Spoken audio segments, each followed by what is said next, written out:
Nega bo'ysunishim kerak? Bo'ysunmayman. Ijtimoiy tarmoqlarda haydovchilar va ichki ishlar organlari xodimlari o'rtasida tortishuv yuzaga kelgani aytilgan videolar tarqaldi. Xo'sh, bu xabarlar qanchalar haqiqatga yaqin?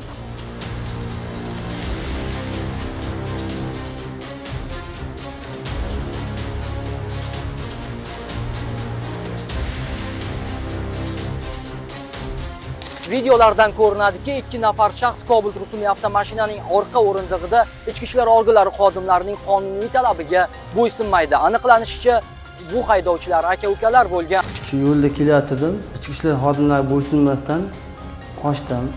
Qarshi ko'rsatdim, bo'ysunmadim. Qilgan ishimdan pushaymonman. Qayta takrorlanmay kechirim so'rayman. Yugurib keldim. Akamni olib ketayotgan akam ichki ishlar xodimiga faol qarshilik ko'rsatdim, olib ketmagan akamni. Holat boshqa takrorlanmaydi. Qolganlarga ham tavsiya beraman. Hammadan kechirim so'rayman. Vaziyat yuzasidan Qashqadaryo viloyati Ichki ishlar boshqarmasi axborot xizmati bizga rasmiy izoh berdi.